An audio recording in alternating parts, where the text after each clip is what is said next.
11.10, Modeling with Quadratics. Today we're going to take everything we've learned this unit so far with calculating vertexes, roots, zeros, x-intercepts, and we're going to apply them to word problems. First up, what is a parabolic path? Parabolic path is simply the path followed by a projectile, which can be modeled by a quadratic equation or parabola, which is the shape of the quadratic equation. Again, that is that U shape that we're going to see. This is a parabolic path.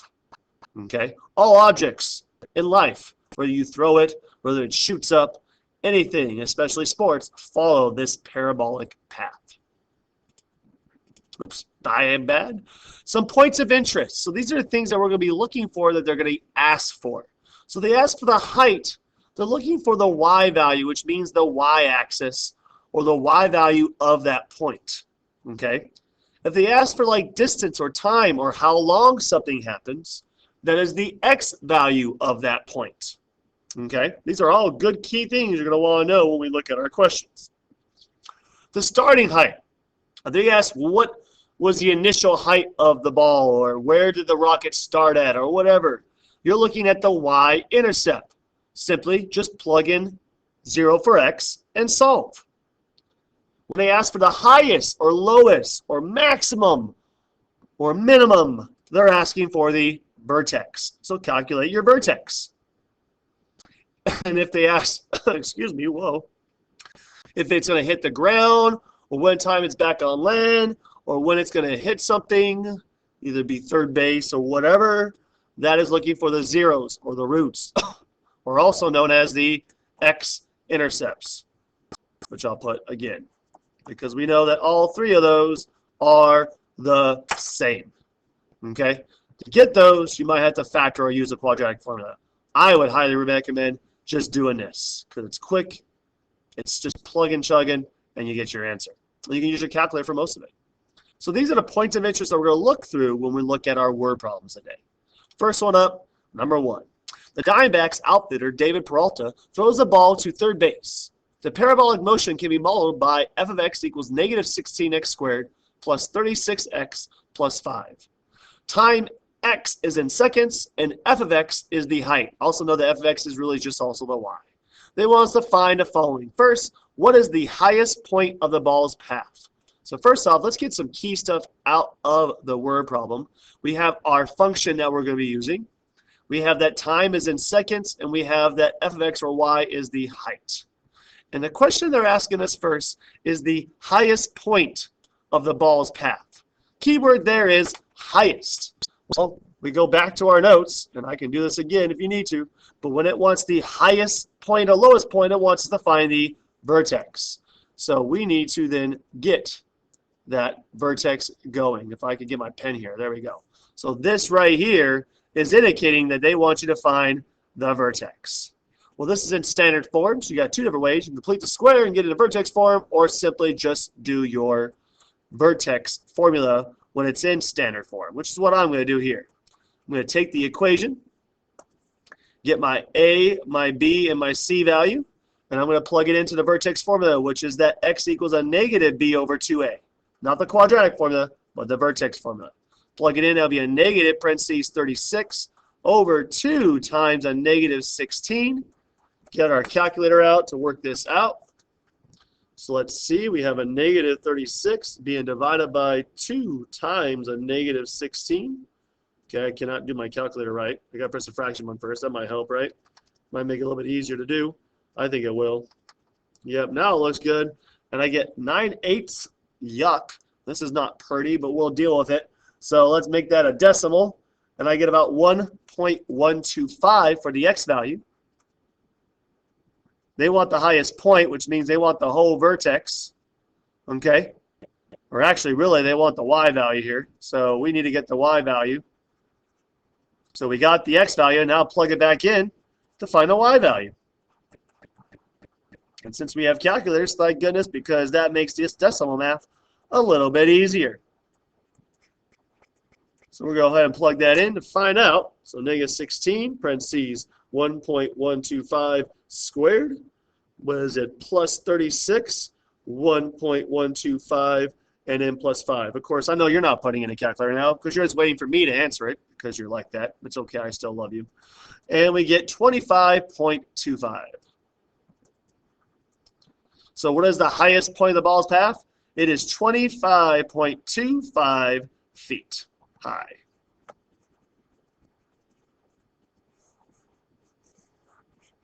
That'll be this point right here. Let's look at number 2. Now, same question, but this time they want us to ask this one. When does the ball reach its maximum height? So keyword here, there's 2 keywords. One is when, and one is maximum height. So the when part, of course, means time.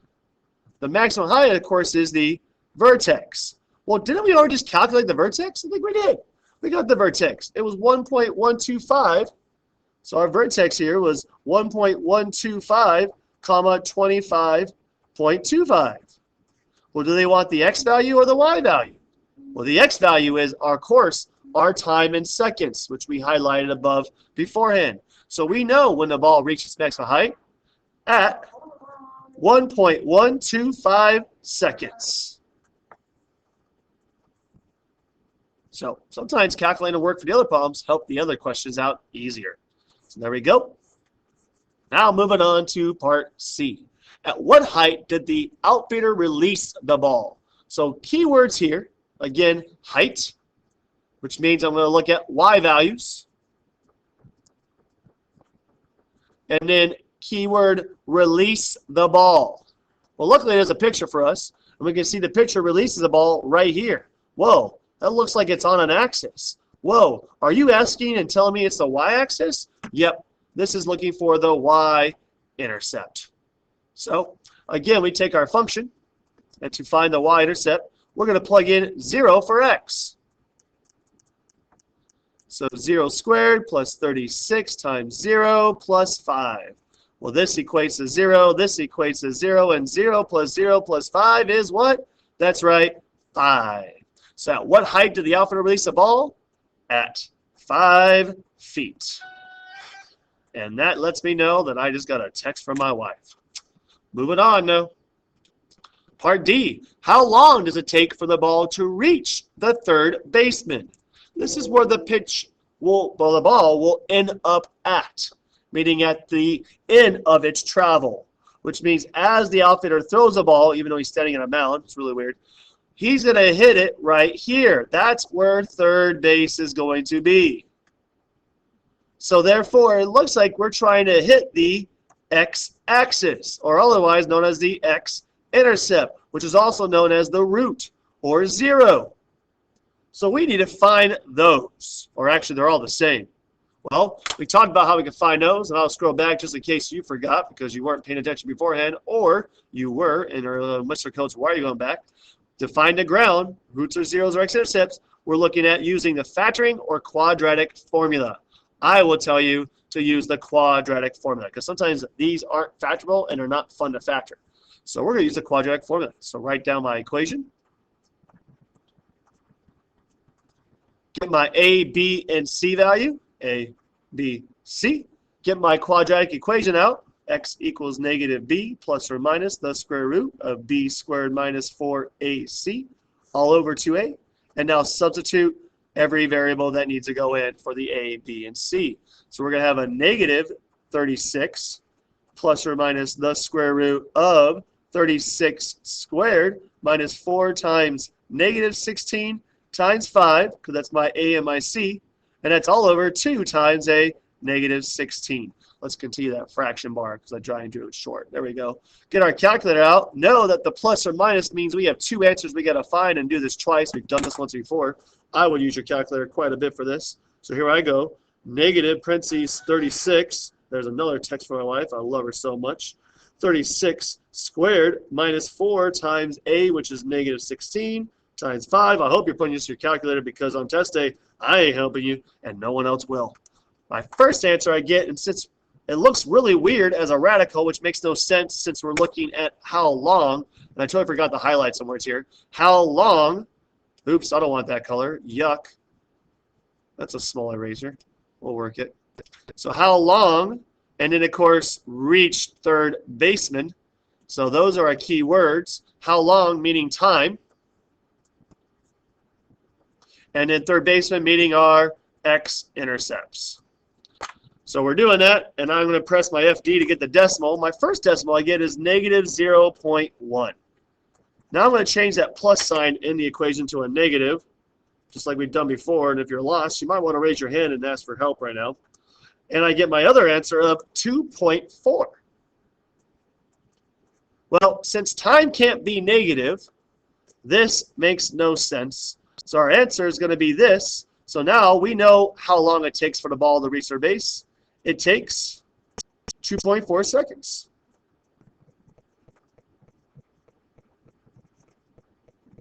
Awesome possum. Moving along. Here now we're looking at a different type of scenario. Here, the projectile motion of the cannonball when fired can be modeled by the quadratic equation. That must be a good thing to highlight. Let's do that right now. Time is in seconds. That's good to know. And f of x is in height, which is also known, of course, as our y. They want to know, the first question, how high, which means the y value. And the key part about which y value you're looking at is when it was launched. That's the initial height, which we know as our y-intercept, the starting height. So again, let's take our equation, negative x squared minus 2x plus 10. If I want to find a y-intercept, I let x equal 0, and I plug in 0 for x. And then I evaluate, either using my calculator or just really, I can do this in my head. 0 squared is 0 times negative is 0. Negative 2 times 0 is 0. So I get 0 minus 0 plus 10, which is simply just what? That's right, 10. So there's our answer, because that is our y value. So we can say that it was launched at 10 feet.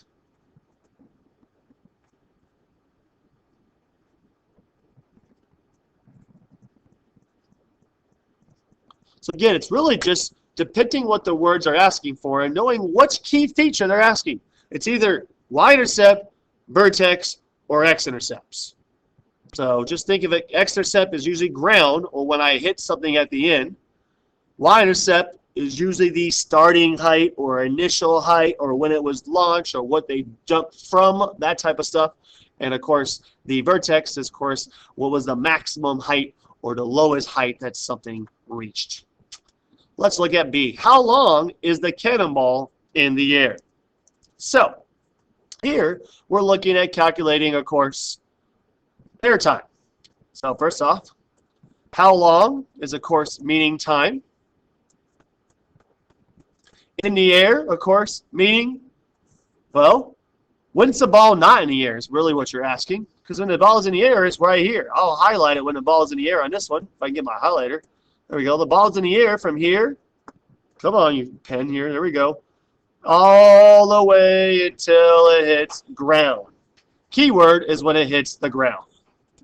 So a keyword there is when the ball is back on ground. Meaning, if I'm looking for the ground here, I'm looking for my x-intercept. Meaning, I need to use the quadratic formula again. So take the equation, negative x squared, minus plus 2x, totally my bad, was not looking at that sign there, plus 10. Get your A, your B, and your C. A is negative 1 this time. Go ahead and plug it into your quadratic formula.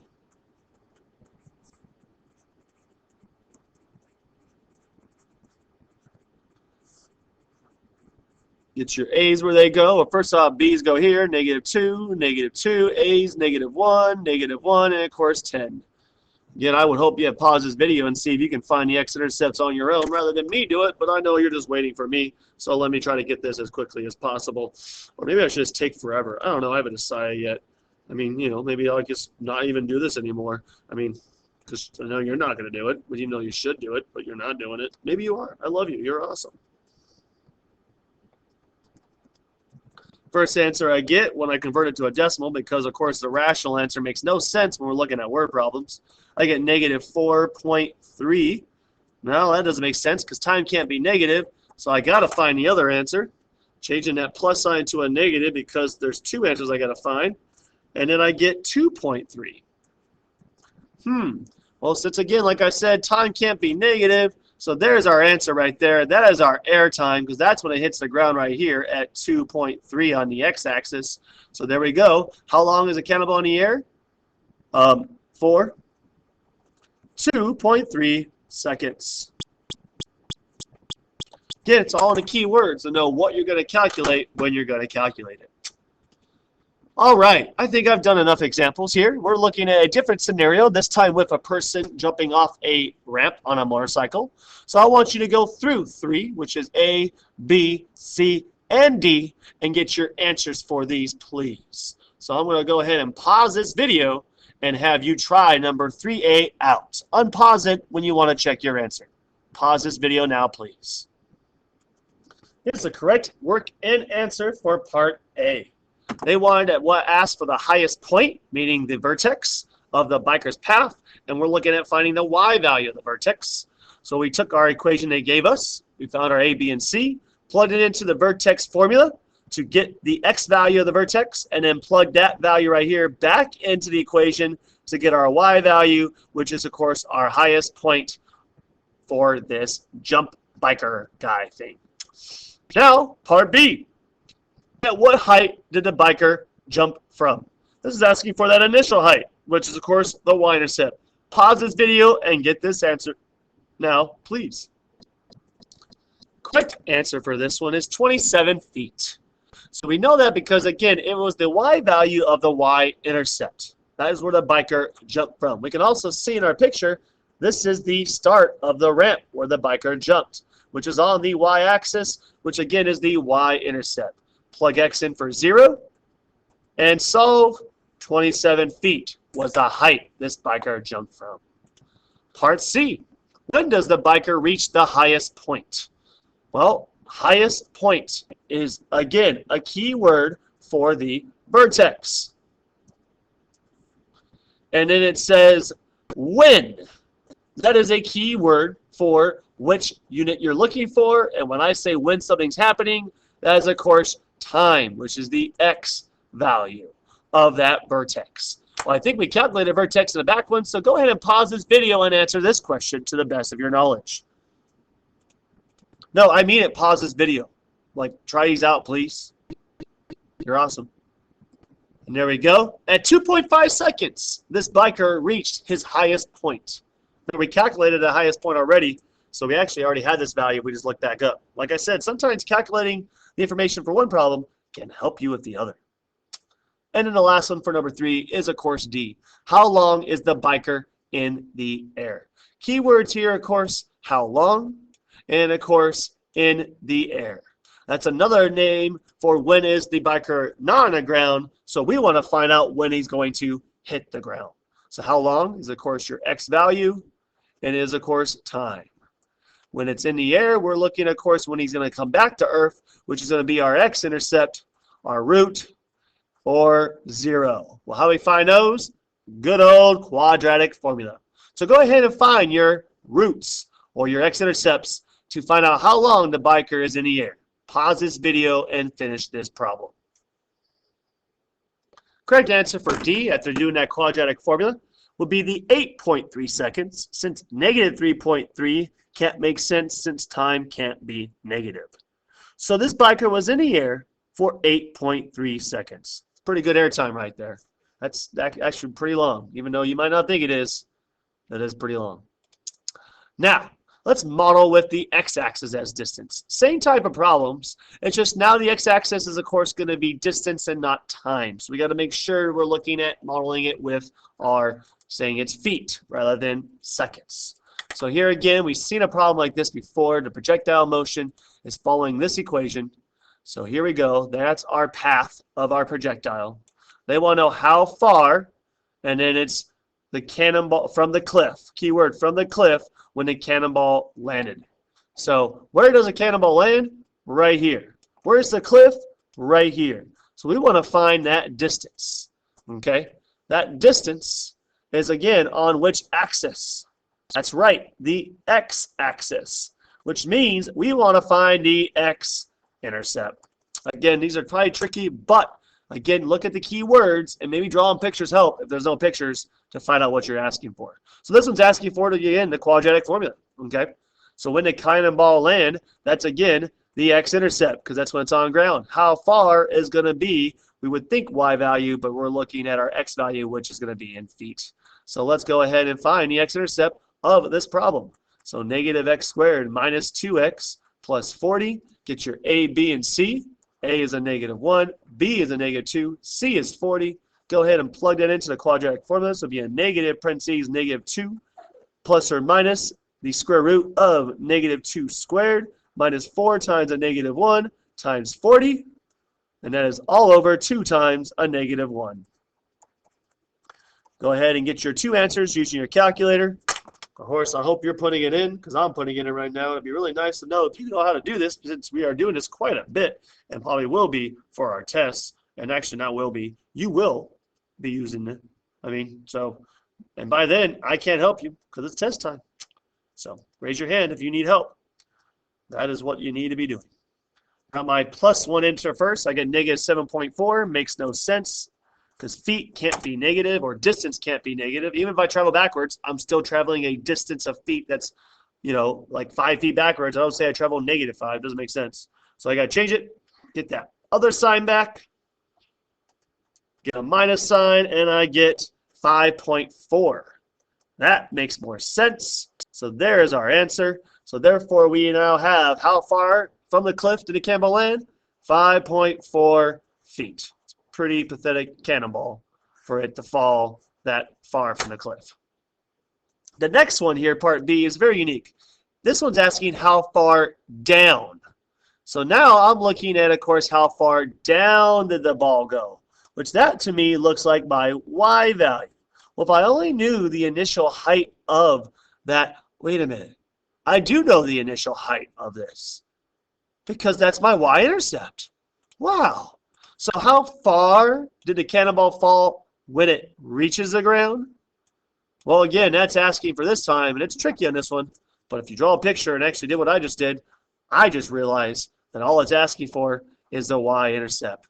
So again, take your equation and go ahead and plug in 0 for x, which will be easy because 0 squared is 0 times negative is 0. Negative 2 times 0 is 0 plus 40 is still going to be just 40. So how far down did the cannonball fall? 40 feet. Not bad. These last two are yours to do. There's keywords that I want you to look for and find. Mainly, I believe, and let me just double check. Yeah, they're both asking for the same thing. It's x-intercept. All right, so go ahead and pause this video and try number 1 out, please. So I actually want to talk to you about this one. I hope you actually just didn't pause it there. Maybe you did. I appreciate you solved it. And so maybe you can do it a different way. Hopefully you might use the x-intercepts, the quadratic formula, since we're trying to hit the ground, which that is what it's asking for, is basically our x-intercept. But this equation is very unique when I was looking at it a second time. It's just negative 16t squared plus 64. Okay? Now, when I look at that, there is no b value. There's no x value or t value, if you want to say. There's no b value here at all. This is a t, that's a plus sign. Just make sure you know the difference. And so when that happens, you can solve these not having to use the quadratic formula. You can. If you use the quadratic formula, your a is going to be negative 16. Your b will be 0, because there is no b. And your c will be 64. And you can go ahead and plug that in and get your answer. But what you could do, when I hit the ground, what's the height when I hit ground? What's the height of ground? 0. So if I just set this equation equal to 0, and I solve just like I solve the square root, or using the square root method, I would minus 64 over. I get negative 64 equals negative 16t squared. I would then divide by negative 16 because I want to get the variable by itself so I can isolate it and do my inverse operation to kill it. So I get negative 64 divided by negative 16, which gives me positive 4. Well, that's a good number, which equals t squared. What's the opposite of squaring? That's right, square rooting. What's the square root of 4? Plus or minus 2 is equal to t. Well, we know that that's a negative 2 and a positive 2. But really, can time ever be negative? Nope. So here's our answer right here. So how long will it take the ball to hit the ground? It will take 2 seconds.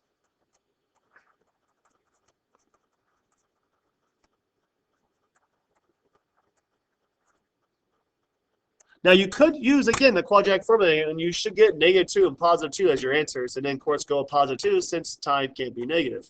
So you can do that. Okay, you have options.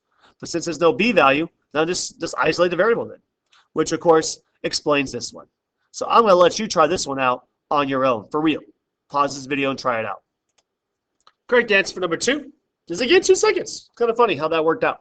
But, again, you can use the quadratic formula for this one, because the key word here was how long will it take the object to hit the water. It's the same thing as hitting the ground. It's the same thing as how long is something in the air. All that's asking for is your x-intercept. How do you find your x-intercept? You can factor quadratic formula, which is what I recommend, or if it has no b value, like this one doesn't, then go ahead and just isolate the variable and solve using inverse operations, and then square root at the end, don't forget the plus or minus, to find your answers. That concludes today's lesson. Now go ahead straight to 7.10 assignment.